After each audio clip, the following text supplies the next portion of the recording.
Yes, sir. My name is Tate MacQueen. I'm coming from Asheville, North Carolina. I'm a career public educator and a coach. And I'm coming in a spirit of nonpartisanship. As you know, I'm a victim of a corporate contaminator that poisoned the water in my community, where we've had 50 people diagnosed with non-Hodgkin lymphoma and scores of other cancers. I have contamination in my well. I have a 6.5-year-old son and an 8-year-old daughter. Recently, I received a letter from your office, and it was from July 21st, 2014. And the concern is there was misinformation in this letter that actually blamed the victims living next door to this plant for holding up progress. It provided a timeline that was not accurate. Another concern that we've had is that the contaminator has been funding another group in our community to interact with the congressman's office and other officials like our senators and our other Congressman Mark Meadows. And it's a very, very concerning situation, because if the contaminator is providing money to a group that is not impacted by the site, and yet there are real victims, like the Rices. Larry Rice is a Vietnam veteran. He served his country for 42 years. He's a double Purple Heart recipient. He is going to probably die from an inoperable brain tumor that comes from associations with TCE, trichloroethylene exposure. And many of you may be aware of what was happening in Camp Lejeune with the poisoning down there. It's the same contamination.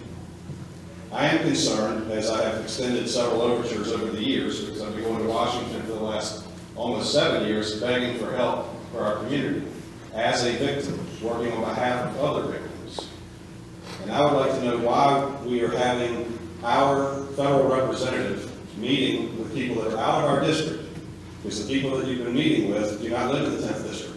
They live in the 11th. The contamination originates in the 11th, and it runs into my neighborhood, the 10th.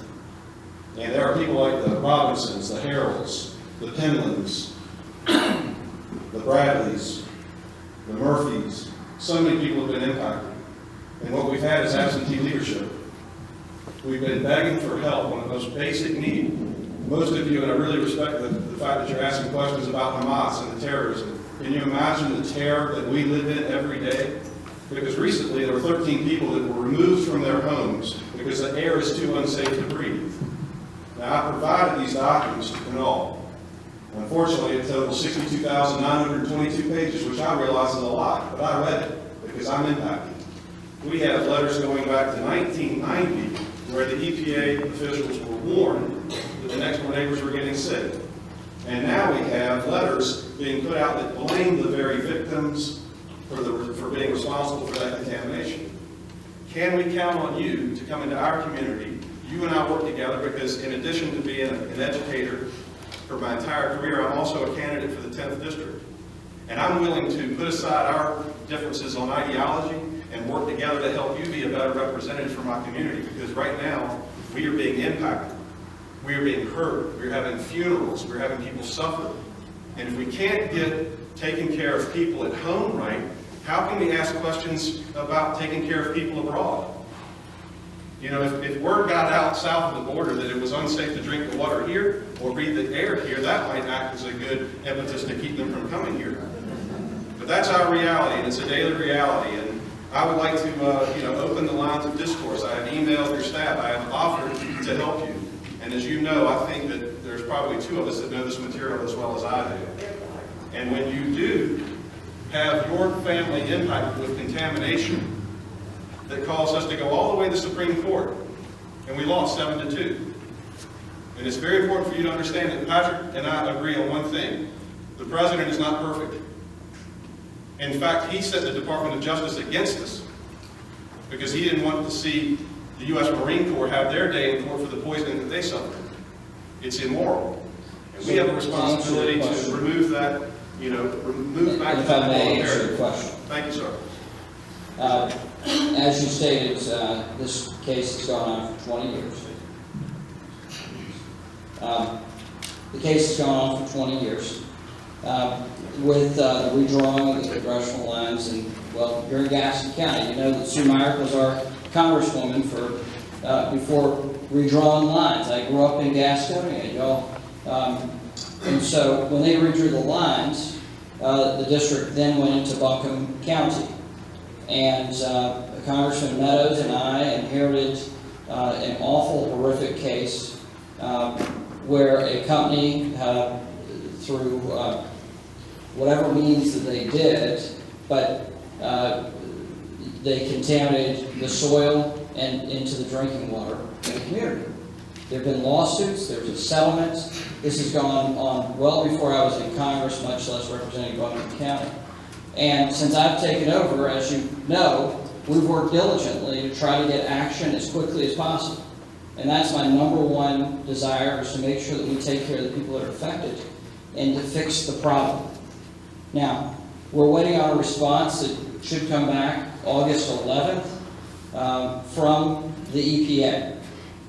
And the EPA has not been a fast agency on dealing with this, but we pushed and pushed and pushed to make sure that they do and take the actions they can take immediately. In terms of the timeline, sir, what you mentioned in there is that there was a delay because in order to go on property, the government has to have permission of the property owner. That did slow things down. Now, I don't question the speed by which they allowed it, because the agency has not been particularly responsive.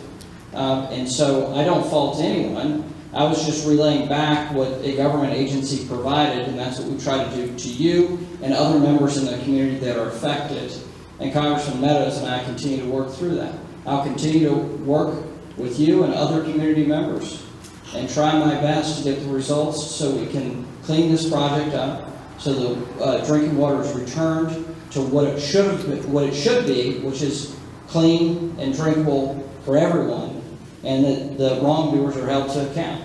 Well, the one point of clarification is the reason that the family members held up the testing is that EPA wanted to test a crawl space, and I'm pretty sure no one in this room lives in their crawl space. They held it up because they said, no, we want where we breathe tested. And as soon as they tested it, they came and relocated them because testing their airspace showed that it was unsafe to breathe the air. But this letter, which your staff knows, and I have presented to you, and this is the first time you and I have even had a conversation about it, this letter shows that they are saying it's the fault of the homeowners who have been relocated. We have environmental refugees in Asheville, North Carolina.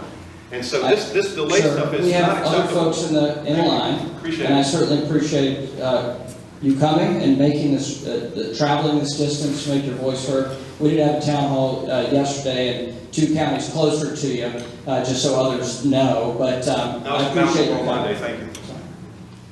Okay.